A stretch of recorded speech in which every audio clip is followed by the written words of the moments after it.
ಹೆಚ್ಚಾಗಿ ಈ ನನ್ನ ಅಣ್ಣ ನನ್ನನ್ನು ಪ್ರೀತಿಸ್ತಾ ಇದ್ದಾರೆ. ಹೀಗಿರ್ಬೇಕಾದ್ರೆ ನನ್ನ ಪ್ರೀತಿ ಅಣ್ಣನಿಗೆ ಯಾವುದೇ ರೀತಿ ತೊಂದರೆ ಕೊಡದೆ 100 ವರ್ಷ ಸುಖವಾಗಿ ಸಂತೋಷವಾಗಿರುವಂತೆ ಕಾಪಾಡುತ್ತದೆ. ಅವನು ಯಾವಾಗಲೂ ಅಷ್ಟೇ ನಗ್ನಗ್ತಾ ಇರಬೇಕು ಅನ್ನೋದೇ. ಪದ್ಮ, ಅಣ್ಣ ದೇವ್ರ ಹತ್ರ ಏನಮ್ಮ ಬೇಡ್ಕೋತಾ ಇದೆಯಾ? ಅಣ್ಣ ಏನಂತ ಬೇಡ್ಕೊಳ್ಳಿ ಅಣ್ಣ, ಪ್ರತಿಯೊಂದು ವರನು ನನ್ನನ್ನು ಮದುವೆ ಆಗ್ತೀನಿ ಅಂತ ಬಂದರೆ ವರದಕ್ಷಿಣೆ ಕೇಳ್ಕೊಂಡು ಬರ್ತಾನೆ. ಹೀಗಿರ್ಬೇಕಾದ್ರೆ ಪ್ರತಿನಿತ್ಯ ನೀನು ನಂದ್ಕೊಂಡು ನೀನು ಪಡ್ತಿರೋ ವೇದನೆನ ನನ್ನ ಕೈನಲ್ಲಿ ನೋಡೋಕ್ಕಾಗ್ತಿಲ್ಲ ಅಣ್ಣ. ಅದಕ್ಕೆ ನನ್ನ ಪ್ರೀತಿ ಅಣ್ಣ ಯಾವಾಗಲೂ ನಗ್ನಗ್ತಾ ಸಂತೋಷವಾಗಿರ್ಲಿ ಅಂತ ಆ ದೇವ್ರ ಹತ್ರ ಬೇಡ್ಕೊಳ್ತಿದ್ದೆ ಅಣ್ಣ, ಬೇಡ್ಕೊಳ್ತಾ ಇದ್ದೆ. ಪದ್ಮ, ಕೇಳಿದಾಕ್ಷಣ ಆ ದೇವರು ಎಲ್ಲನೂ ಕೊಡೋ ಹಾಗಿದ್ದಿದ್ರೆ ಅವತ್ತು ಮದುವೆ ಮನೆಯಲ್ಲಿ ನಮ್ಗೆ ಯಾಕಮ್ಮ ಆ ರೀತಿ ಅವಮಾನ ಆಗ್ತಿತ್ತು? ಅಷ್ಟು ಜನರ ಮಧ್ಯದಲ್ಲಿ ನಮ್ಮ ಮನೆ ಮಾನ ಮರ್ಯಾದೆ ಯಾಕಮ್ಮ ಬೀದಿ ಪಾಲ? ನೋಡಮ್ಮ, ನಾವು ಬಡತನದಲ್ಲಿ ಹುಟ್ಟಿದ ಮೇಲೆ ವರಗಳು ಕೇಳಿದಷ್ಟು ವರದಕ್ಷಿಣೆ ಕೊಡೋದಕ್ಕಾಗಲ್ಲ ಅಂತ ನನಗೆ ಅನ್ನಿಸ್ತಾ ಇದೆ ಕಣಮ್ಮ. ನೋಡು, ಈ ಪ್ರಪಂಚದಲ್ಲಿ ಬಣ್ಣ ಬಣ್ಣದ ಮಾತುಗಳಿಗೆ ಬೆಲೆ ಕೊಡ್ತಾರೆ ಹೊರತು ನೀತಿ ನಿಯಮಗಳಿಗೆ ಬೆಲೆ ಕೊಡಲ್ಲ ಅಮ್ಮ. ಯಾಕಣ್ಣ ಇಷ್ಟೊಂದು ಯೋಚನೆ ಮಾಡ್ಕೊಂಡು ಇಷ್ಟು ಬೇಜಾರ ಪಟ್ಕೊಂಡು ಆ ದೇವರಿಗೂ ನಮ್ಮ ಮೇಲೆ ಕರುಣೆ ಇಲ್ಲ ಅಂತ ಕಾಣಿಸುತ್ತೆ. ನನ್ನ ಅಣ್ಣ ಯಾವಾಗ್ಲೂ ತಂಗಿ ಮದುವೆನ ಹೋಗ್ ಮಾಡ್ಬೇಕು ಹೇಗ್ ಮಾಡ್ಬೇಕು ಅಂತ ಸಾವಿರಾರು ಕನಸುಗಳನ್ನ ಹೊತ್ಕೊಳ್ತಿದ್ರೆ ಆ ದೇವರಿಗೆ ಯಾಕಣ್ಣ ನಮ್ಮನ್ನ ಬಡವ್ರ ಮೇಲೆ ಕಣ್ ಕಾಣಿಸ್ತಾ ಹೋಯ್ತು? ಆಡ್ಬೇಡಣ್ಣ, ನೀನ್ ಯಾವುದೇ ಕಾರಣಕ್ಕೂ ಯೋಚಿಸ್ಬಾರ್ದು. ಒಂದಲ್ಲ ಒಂದು ದಿವಸ ಒಳ್ಳೆ ಕಾಲ ಬಂದೇ ಬರುತ್ತಣ್ಣ. ಅಲ್ಲಿವರೆಗೂ ನಾವು ಕಾಯಲೇಬೇಕು. ಆದ್ರೆ ಬಗ್ಗೆ ಯೋಚನೆ ಮಾಡ್ಕೊಂಡು ನಿನ್ನ ಆರೋಗ್ಯನ ಹಾಳು ಮಾಡ್ಕೋಬೇಡಣ್ಣ. ನೀನ್ ನಗ್ತಾ ಇರ್ಬೇಕಣ್ಣ, ನೀನ್ ಸಂತೋಷವಾಗಿರ್ಬೇಕು. ನೀನ್ ಸಂತೋಷವೇ ಏನೇನ್ ತಂಗಿ ಸಂತೋಷ ಅಣ್ಣ. ಒಳ್ಳೆ ಕಾಲ ನಮಗೆ ಯಾವಾಗಮ್ಮ ಬರುತ್ತೆ ಆ ಒಳ್ಳೆ ಕಾಲ? ನೋಡಮ್ಮ, ನೊಂದು ನುಡಿಯದಿರು ಈ ನಿನ್ನ ನೋವಿನ ಮಾತು. ನೋಡಮ್ಮ, ಹೆಣ್ಣು ಹುಟ್ಟಿದ ತಕ್ಷಣ ಸತ್ತೋಗಿದ್ದಿದ್ರೆ ಈ ಪ್ರಪಂಚದಲ್ಲಿ ಸಂತಾನ ಅನ್ನೋದೇ ಇರ್ತಿರ್ಲಿಲ್ಲ. ನೋಡಮ್ಮ, ಹೆಣ್ಣು ಸಂಸಾರದ ಕಣ್ಣು ಕಣಮ್ಮ, ನಮ್ಮ ಬಾಳಿನ ಜ್ಯೋತಿ. ನೋಡಮ್ಮ, ನಮ್ಮಂತ ಬಡವರ ಮನೆಯಲ್ಲಿ ನಿನ್ನಂತ ಮುದ್ದಾದ ಹೆಣ್ಣು ಮಕ್ಕಳು ಹುಟ್ಟಬಾರ್ದು ಕಣಮ್ಮ.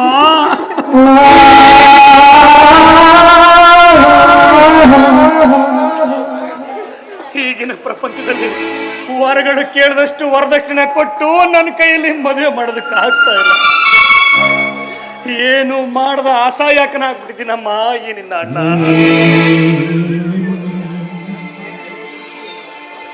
ನೋಡಮ್ಮ, ಅದಕ್ಕೆ ಇವತ್ತು ನಾನೊಂದು ತೀರ್ಮಾನ ಮಾಡ್ಕೊಂಡು. ಅಣ್ಣ, ಏನ್ ತೀರ್ಮಾನ ಮಾಡ್ಕೊಂಡಿದ್ಯಾ ಅಣ್ಣ? ಹೇಳಣ್ಣ, ಏನ್ ತೀರ್ಮಾನ ಮಾಡ್ಕೊಂಡಿದ್ಯಾ? ನಾನು ಹೇಳಿದ ಮಾತಿಗೆ ನೀನು ಒಪ್ಕೋತೀಯ ತಾನೆ? ಅಯ್ಯೋ ಅಣ್ಣ, ಯಾಕಣ್ಣ ಹೀಗೆಲ್ಲ ಮಾತಾಡ್ತೀಯ? ನಿನ್ ಮಾತುಗಳನ್ನ ಇಲ್ಲೇ ತನಕ ಕೇಳ್ಕೊಂಡು ಬಂದಿರೋಲ್ಲ ಅಣ್ಣ ನಾನು. ಆದ್ಮೇಲೆ ನೀನ್ ಹೇಳೋ ಮಾತನ್ನ ಕೇಳ್ತಾ ಇರ್ತೀನ. ಹೇಳಣ್ಣ, ಯಾಕಣ್ಣ ಅಳ್ತ ಇಷ್ಟೊಂದು ಏನಾಯ್ತ ಮಾತಾಡಣ್ಣ. ನೀನ್ ಈ ರೀತಿ ಇರೋದನ್ನ ಕಂಡ್ರೆ ನನ್ನ ಕೈನಲ್ಲಿ ಸಹಿಸ್ಕೊಳ್ಳ. ಹೇಳಣ್ಣ, ಹೇಳಣ್ಣ.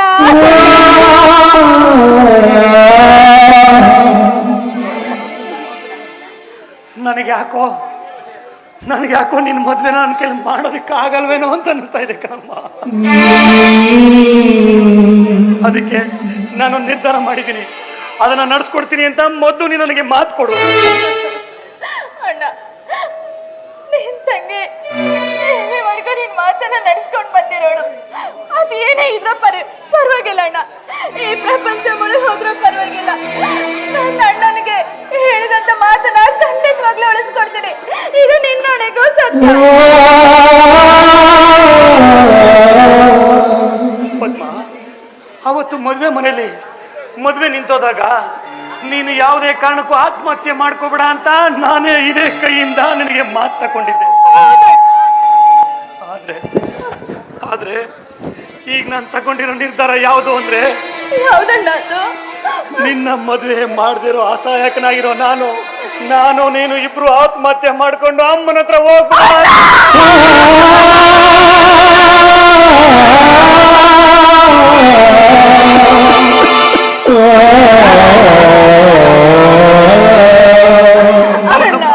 ಹೌದು, ನಾನು ಎಷ್ಟೆಲ್ಲ ಹೋರಾಟ ಕೊಟ್ಟೆ, ಆದ್ರೆ ವರದಕ್ಷಿಣೆ ಬೇಡ, ನಿನ್ ತಂಗಿನ ಮದುವೆ ಆಗ್ತೀನಿ ಅಂತ ಯಾವ ಗಂಡು ಮುಂದೆ ಬರ್ತಾ ಇಲ್ಲ.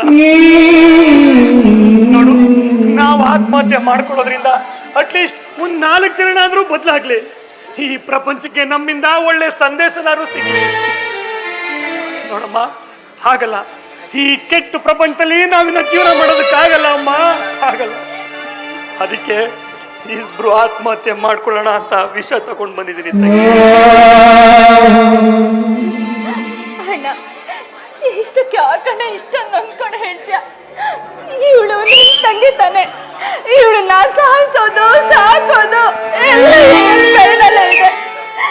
ಅಂದಮೇಲೆ ಚಿಕ್ಕಂದಿನಿಂದ ತಾಯಿ ಪ್ರೀತಿ ಕೊಟ್ಟೆ, ತಂದೆ ಪ್ರೀತಿ ಕೊಟ್ಟೆ, ಬಂದು ಬಳಗದವರು ಪ್ರೀತಿ ಕೊಟ್ಟೆ. ಅಂದಮೇಲೆ ನೀನೇ ನನ್ನ ತಂದೆ ತಾಯಿ ಆಗಿರ್ಬೇಕಾದ್ರೆ ನೀನನ್ನ ಒಬ್ಬನೇ ಬಿಟ್ಟು ಹೋಗ್ತೀನಿ ಅನ್ಕೊಂಡಿದ್ಯಾ?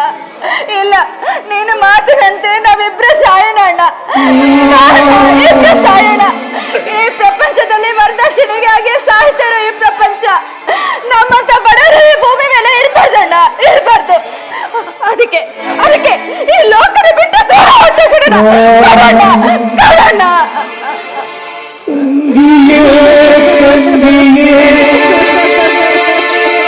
ನನ್ನ ಮುದ್ದು ತಂಗಿಯೇ, ಅಣ್ಣನ ಬೆನ್ನಿನ ಕೂಸುಮರಿ ಗೊಂಬೆಯೇ, ಮನ್ನಿಸು ಈ ಅಣ್ಣನ ಮನ್ನಿಸು, ಇಲ್ಲವೇ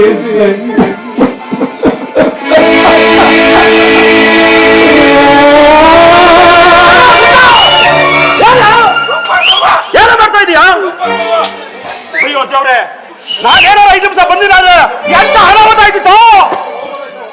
ಇನ್ನೇನ್ ಮಾಡಿ ರಾಜೇಶ್, ಇನ್ನೇನ್ ಮಾಡಿ?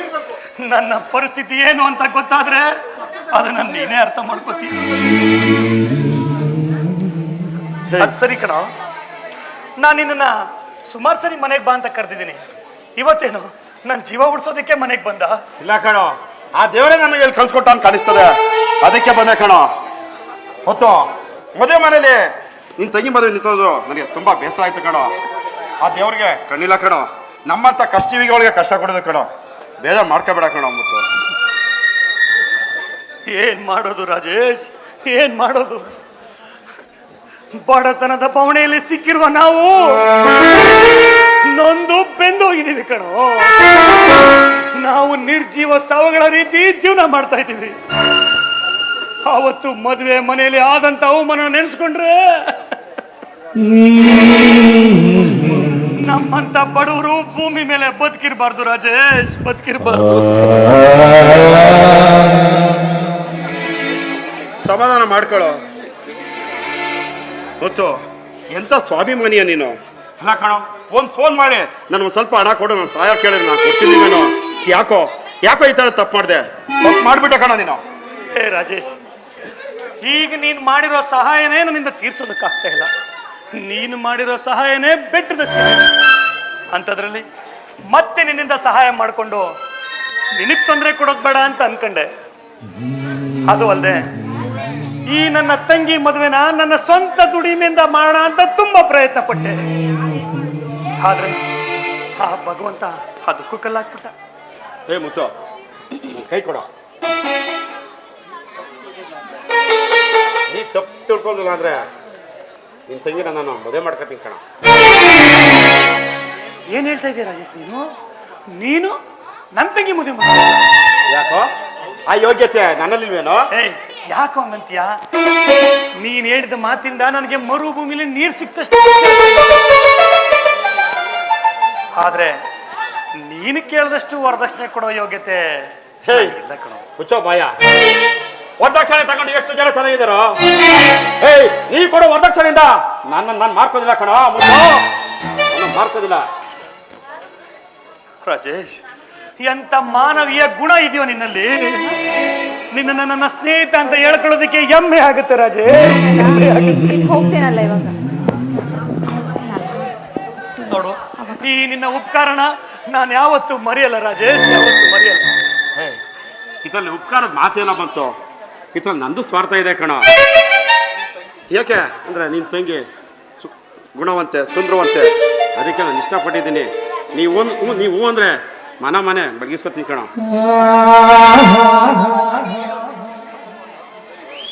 ನೋಡೋ, ನೀನು ಅನ್ಕೊಂಡಷ್ಟು ದೊಡ್ಡ ಶ್ರೀಮಂತ ಏನಲ್ಲ. ನೋಡೋ, ನಾನು ಫ್ಯಾಕ್ಟ್ರಿಗೆ ಹೋಗ್ತೀನಿ, ನನ್ನ ತಮ್ಮ ಒಬ್ಬ ಬಿಸ್ನೆಸ್ ಮ್ಯಾನು. ನೋಡಪ್ಪ, ನೀವು ಅಂದ್ರೆ ನಿನ್ನ ತಂಗಿನ ನನ್ನ ಮನೆಯಾಗಿ ಮಹಾಲಕ್ಷ್ಮಿ ತುಂಬಿಸ್ಕೊತೀನಿ ಕಣ. ಏಯ್, ಹೂ ಅನ್ನೋದೇನು? ನೀ ನನ್ನ ತಂಗಿ ಮದುವೆ ಆಗ್ತಾ ಇದೆಯಾ ಅನ್ನೋದ್ರೆ ನನಗೆ ಬೆಟ್ಟದಷ್ಟು ನಾನೇನಿಪ್ಪ ಇಲ್ಲ ಅನ್ಲಿ. ಪದ್ಮಾ, ಅಣ್ಣ, 2 ಲೋಟ ಕಾಫಿ ತಗೊಂಡ್ ಬರಮ್ಮ. ಸರಿ ಅಣ್ಣ.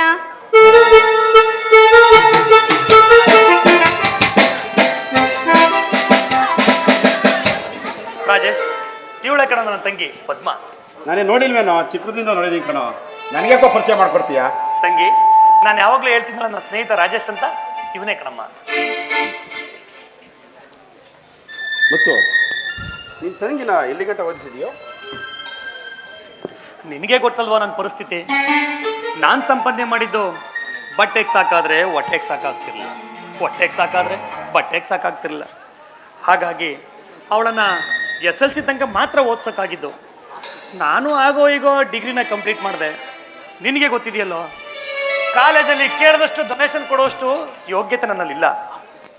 ಹಾಗಾಗಿ ಅವಳನ್ನು SLCಗೆ ನಿಲ್ಲಿಸ್ಬಿಟ್ಟೆ. ಅದು ಅಲ್ಲದೆ ಯಾವತ್ತು ಮನುಷ್ಯ ಹಾಸಿಗೆ ಇದ್ದಷ್ಟು ಕಾಲು ಚಾಚಬೇಕು ಕಣ. ಮತ್ತು ಮದುವೆ ಯಾವಾಗ ಇಟ್ಕೊಳ್ಳೋಣ?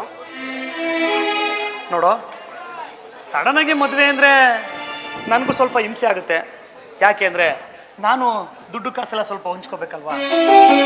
ಆ ಚಿಂತೆ ನೀವು ಮಾಡಬೇಡ ಕಣೋ, ನಾನು ಸ್ವಲ್ಪ ಹಣ ಸಹಾಯ ಮಾಡ್ತೀನಿ. ದೇವಸ್ಥಾನ ಸಿಂಪಲ್ಗೆ ಮದುವೆ ಮಾಡ್ಕೋ ಕಣೋ. ನಾನಿನ್ನು ಬರ್ತೀನಿ ಕಣೋ. ಒಂದು ನಿಮಿಷ ರಾಜೇಶ್, ಇಷ್ಟೋ ತನಕ ಇದೆಯಂತೆ, ಸ್ವಲ್ಪ ಊಟ ಮಾಡ್ಕೊಂಡು ಹೋಗುವ. ನೆಕ್ಸ್ಟ್ ಟೈಮ್ ಊಟ ಮಾಡೋದು ಇದ್ದೇ ಇರ್ತದಲ್ಲ, ಬರ್ತೀನಿ ಕಣೋ. ಸರಿ ರಾಜೇಶ್.